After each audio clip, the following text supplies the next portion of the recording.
UFC Fight Night Moreno vs. Royval 2 just ended and it was a great card. Let's review the results of each fight, including the prelims. I'll also review my predictions for each fight, which I make for every event, and they're based on multiple data science prediction models, data, and fight simulations.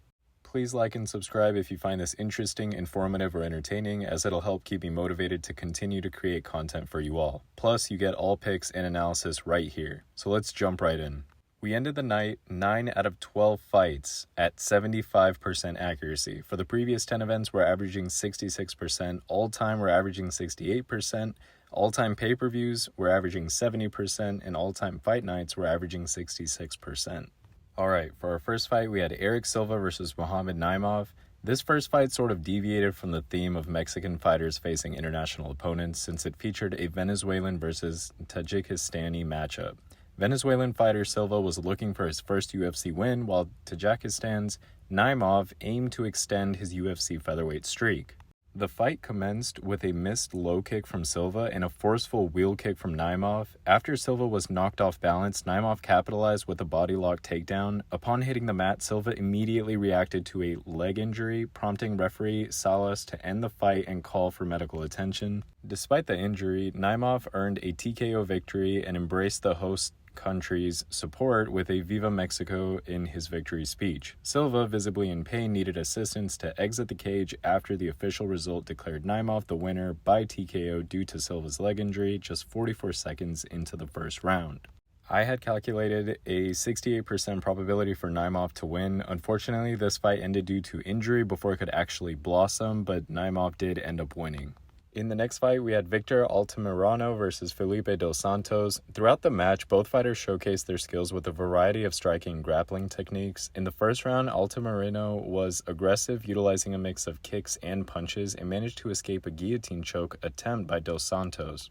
Altamirano demonstrated superior control and landed more significant strikes. The second round continued with Altamirano's dominance, though dos Santos showed resilience, quickly recovering from knockdowns and attempting submissions. However, the third round saw a shift as dos Santos managed to take Altamirano down and secure a body triangle, aiming for a rear naked choke.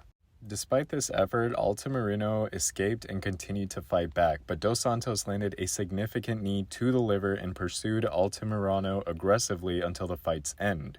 Although most people had this fight 2-1 in favor of Altamirano, the official result was a 29-28 split decision, as one judge scored it 30-27 and the other judges scored it 29-28. I calculated a 59% probability for dos Santos to win. This was a controversial decision by the judges, honestly. What's interesting about this fight's prediction is that the models alone had actually picked Altamirano to win. If you go back and look at the weighted model results, I went against the model for this pick. Here's an example where the models actually pick against the odds and pick an underdog, and it would have been accurate if the judges called it correctly. I don't want to accept credit for this prediction, honestly, because I know it was pretty controversial. In the next fight, we had Luis Rodriguez versus Dennis Bondar. In a captivating flyweight matchup, Ronaldo Rodriguez, a 2020 Dana White's Contender Series participant who didn't secure a win there but went on to achieve 5 consecutive victories, faced the Ukrainian fighter Dennis Bondar, who was looking for his first victory since 2020. Despite Bondar's aggressive attempts, including a significant overhand right and a series of successful takedowns, Rodriguez showcased remarkable resilience and tactical skill. Throughout the fight, Rodriguez absorbed Bondar's strikes without faltering, countering with powerful punches, kicks, and strategic grappling. In the first round, Bondar managed to land some impactful strikes and takedowns. However, the second round saw a dramatic shift as Rodriguez intensified his attack, ultimately securing Bondar's back and executing a flawless rear naked choke. With just seconds left in the round, Bondar was forced to tap out, granting Rodriguez a sensational victory by submission at 4 minutes 59 seconds of the second round. This win not only marked a significant achievement for Rodriguez, but also electrified the crowd as he became the first Mexican fighter to claim victory tonight. I had calculated a 52% probability for Bondar. Unfortunately, he tapped right before the end of the round. He was looking really good throughout the fight though, and I don't think we've seen the last of him. In the next fight, we had Claudio Puelles versus Fares Ziam. In a matchup that pitted former training partners against each other, Claudio Puelles faced Fares Ziam in a flyweight fight. Ziam, with a reputation as a formidable French striker, was favored in the odds against Peruvian grappler Puelles, known for his record-setting knee bars in the UFC. Throughout the fight, both fighters exchanged a mix of strikes, takedowns, and submission attempts, showcasing their diverse skill sets. Puelles demonstrated his grappling ability with several takedown attempts and control on the ground, while Ziam countered effectively with striking and defended against submission attempts. Despite Puelles' efforts, Ziam managed to maintain control in the striking department and fend off takedowns, leading him to scoring significant strikes and defending well on the ground. Overall, Ziam showed effective striking and defense. I had calculated a 67% probability for Ziam to win, and he did. Although he was overwhelmed with takedowns and the grappling of Claudio, his damage largely outnumbered Claudio's, ultimately earning him the victory. In the next fight, we had Edgar Chairez versus Daniel Lacerda, in a rematch aimed to settle an unfinished rivalry due to a previous fight's early stoppage. Edgar Chairez and Daniel da Silva clashed again. Both fighters had missed weight for their catchweight contest, adding another layer to their already complex history. The fight saw a series of traded kicks and attempts at gaining the upper hand, with Chairez employing a mix of high kicks, wheel kicks, and a front kick, while da Silva responded with body kicks and a successful takedown.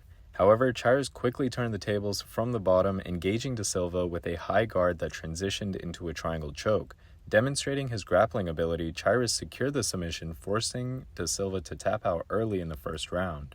The victory not only underscores Chairez's 100% finish rate, but also marked his 7th career submission, celebrating the moment by being awarded a purple belt by his coach. The fighters showed mutual respect post-fight, embracing and bowing to each other, closing their rivalry on a note of sportsmanship. This win leaves da Silva winless in his 6 UFC appearances, while Chairez continues to solidify his standing with a definitive finish. I calculated a 65% probability for Chairez to win, and he did not disappoint at all. I love watching him fight. He's very entertaining, powerful, and skillful. In the next fight, we had Jesus Aguilar versus Mateus Mendonca. In an intense flyweight prelim, Jesus Santos Aguilar squared off against Mateus Mendonca, with both fighters looking to assert their dominance. Aguilar, aiming for back-to-back UFC wins, faced Mendonca, who entered the octagon on a 2-fight losing streak despite an initial 10-fight winning streak that earned him his UFC spot. The fight was marked with aggressive exchanges, takedowns, and submission attempts from both fighters. Aguilar impressed in the first round, managing to secure a dominant position and threatening with submissions. The second round saw both fighters cautiously engaging, with Mendonca attempting takedowns and Aguilar countering effectively, showcasing his resilience and fighting spirit. Despite Mendonca's attempts to control the fight, Aguilar managed to hurt Mendonca and dominate the latter part of the round with ground strikes and elbows, maintaining his lead with a unanimous 10-9 score again. The final round featured Aguilar starting strong, but Mendonca quickly turned the tables, controlling Aguilar on the ground and attempting submissions. However, Aguilar's early aggression and effective counterattacks in the earlier rounds secured him a split decision victory, despite Mendonca's comeback attempt in the third round. Aguilar's win was marked by a gritty display of skill and determination, overcoming Mendonca's relentless pressure and showcasing his potential in the UFC flyweight division. I had calculated a 55% probability for Aguilar to win, and he did manage to win. Respectfully, I didn't think Aguilar was going to get that decision. I think it was a bit controversial and that Mendonca was going to win via split decision. In the next fight, we had Cristian Quinonez versus Raoni Barcelos. In a high-stakes bantamweight fight, the experienced Raoni Barcelos took on the younger Cristian Quinonez. Despite being the underdog, Quinonez showcased his striking skills and ability to counter Barcelos' aggressive tactics throughout the first 2 rounds. Both fighters exchanged a variety of strikes, with Quinonez effectively using jabs, kicks, and managing to control significant portions of the fight. However, the third round marked a dramatic turnaround. Barcelos, despite being on the back foot for much of the fight, managed to execute a perfectly timed takedown, transitioned to Quinonez's back, and secured a rear naked choke. This submission forced Quinonez to tap out, granting Barcelos a crucial victory at a point where his career and position in the UFC roster seemed in jeopardy due to his age and recent performances. This victory underscored Barcelos' resilience and grappling expertise. Despite the setback, Quinonez's performance throughout the night was commendable, showing promise for the future. The fight concluded with Barcelos celebrating his win while nursing what appeared to be a shoulder injury, adding a layer of concern to his triumph. I had calculated a 64% probability for Barcelos to win, and he was able to get the job done at the end. In the next fight, we had Manuel Torres versus Chris Duncan. In a thrilling lightweight main card opener, Manuel Torres faced Chris Duncan in a battle where both fighters have shown a tendency for finishing fights before the final bell. Torres, from Entrim Gym, and Duncan, hailing from Scotland, brought impressive records into the cage, highlighting their finishing abilities. The fight began with mutual respect, quickly escalating as Torres and Duncan exchanged strikes. Duncan initially appeared to have the upper hand with a clean right counter, but Torres' resilience shone through as he managed to take Duncan down after a series of scrambles. Torres then expertly took Duncan's back, methodically worked his way to secure a rear naked choke, sliding the submission beneath Duncan's chin. Despite Duncan's attempt to fend off the choke, the precision and timing of Torres' technique left Duncan with no choice but to tap out, avoiding the risk of losing consciousness. This victory not only elevated Torres' finish rate, but also balanced his record of submissions and knockouts with an impressive tally of first-round wins. Manuel Torres' submission of Chris Duncan at 1 minute 46 seconds in the first round marked another highlight in his promising UFC career, emphasizing his potential as a finisher in the lightweight division. I had calculated a 54% probability for Torres to win, and he didn't waste a moment getting the job done. In the next fight, we had Yazmin Jauregui versus Sam Hughes. Yazmin, known for his striking ability and a knockout rate of 70%, took control of the fight early on, maintaining the center of the octagon and effectively countering Hughes' attempts at offense. Throughout the first round, Yazmin showcased her striking skills, landing significant punches and kicks, and successfully fending off Hughes' takedown attempts. As the fight progressed into the second and third rounds, Yazmin continued to dominate the striking exchanges, utilizing her jabs, front kicks, and combinations to keep Hughes at bay. Despite Hughes' resilience and attempts to engage, Yazmin's striking accuracy, speed, and control over the distance dictated the pace of the fight. Hughes' toughness was evident as she absorbed Yazmin's strikes without faltering significantly, but she struggled to find an effective counter to Yazmin's offensive output. The fight went the distance, with all 3 rounds scored in favor of Yazmin, highlighting her superior striking and defensive skills. The fight further established her as a remarkable striker in the women's strawweight division. Yazmin's performance was a true testament to her striking ability and potential for future success in the UFC. I had calculated a confident 76% probability for Yazmin to win, and she did not disappoint. Now, in the next fight, we were supposed to have Raul Rosas Jr. versus Ricky Turcios. However, that fight was canceled due to Raul Rosas Jr. suffering with an illness. I was really looking forward to that fight and hoping Raul Rosas Jr. could add another victory to his rapidly developing UFC career. Hopefully, they can set this fight up again soon so these guys can run it. So instead, we skip over to the next fight we had, which was Daniel Zellhuber versus Francisco Prado. In the featured fight of the night, Daniel Zellhuber faced Francisco Prado in a lightweight fight that promised fireworks due to both fighters' tendency to avoid decisions. Zellhuber, representing Mexico, entered the fight with a slight advantage according to the odds and lived up to those expectations. The first round saw both fighters exchange heavy blows, with Prado finding success in crowding Zellhuber and landing significant strikes. However, Zellhuber adjusted in the second round, utilizing his jab and reach advantage to open a cut on Prado's eyebrow and control the pace of the fight. Zellhuber's precision striking and effective use of kicks started to take a toll on Prado, evening out the scorecards with a unanimous 10-9 scores in his favor in the second round. The third round highlighted Zellhuber's dominance in striking as he continued to exploit Prado's injuries, keeping Prado at bay with jabs and kicks. Despite Prado's resilience and aggressive attempts to sway the fight in his favor, Zellhuber maintained control, landing significant strikes and effectively dodging Prado's offense. The fight went the distance, showcasing a gritty performance from both lightweights, with Zellhuber earning a unanimous decision victory, solidifying his standing in the lightweight division, and delivering a performance worthy of Fight of the Night honors. I calculated a 67% probability for Zellhuber to win, and he did not disappoint. The first round was a little concerning, but once he found his jab in range, he was golden. In the next fight, we had our co-main event, Yair Rodriguez versus Brian Ortega, and this was the people's main event. Despite suffering a shoulder injury in their first encounter, Ortega stepped into the octagon against Rodriguez, who had since fought for the Unified Featherweight Championship unsuccessfully. The fight had started with both fighters exchanging strikes aggressively.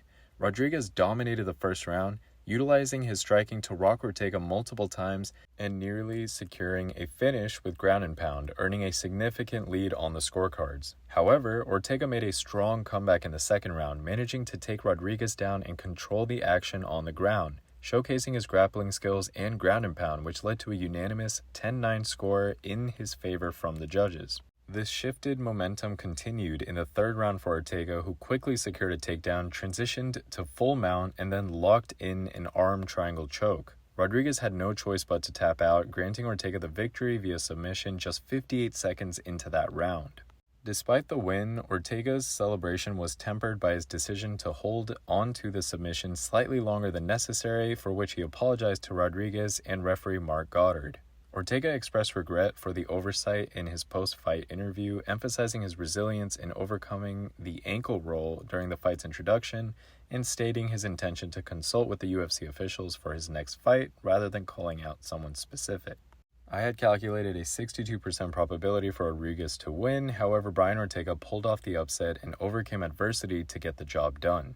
He's extremely talented and I can't wait for his next fight. Normally, fighters struggle after not fighting for a while, especially when coming off of an injury. But not Ortega. He really defied all the odds that were stacked against him. This was a great fight. In the next fight, we had our main event, Brandon Moreno versus Brandon Royval. Both fighters showcased their striking and grappling skills in a closely contested battle. The fight was a roller coaster from the start, with both fighters exchanging heavy blows, kicks, and grappling maneuvers throughout. Moreno had the upper hand in the first round, landing significant strikes and controlling the pace, but Royval bounced back in the subsequent rounds, displaying his resilience and striking accuracy. Despite suffering a swollen foot, Royval did not let it hinder his performance, aggressively pursuing Moreno with jabs, body kicks, and combinations. Moreno, on the other hand, landed powerful overhand rights and attempted takedowns but struggled to secure a dominant position. As the rounds progressed, Royval's volume and precision in striking began to outmatch Moreno's power shots, leading to Royval gaining the upper hand in the judges' scorecards. The final round was a testament to both fighters' determination and skill, with Royval maintaining his striking volume and Moreno landing powerful shots in an attempt to sway the fight in his favor. After a grueling 5 rounds, Royval was declared the winner via split decision, marking a significant victory in his career and setting his sights on a rematch with Alexander Pantoja. This fight was not only a testament to Royval and Moreno's abilities, but also a thrilling display of flyweight MMA at its finest. I had calculated a 65% probability for Moreno to win. Royval, however, was able to pour on the volume, and he read the counters of Moreno correctly. All in all, this was a very entertaining fight with highly skilled flyweights. As I wrap up the recap of UFC Fight Night Moreno vs. Royval 2, I hope you found the breakdown of each fight informative and engaging. Please don't forget to hit that like button and subscribe button for more content like this in the future. Your support keeps me motivated to continue bringing you the latest updates and analysis from the world of MMA. Until next time, stay tuned for more action-packed reviews and analysis. Thank you all for watching and see you guys in the next video.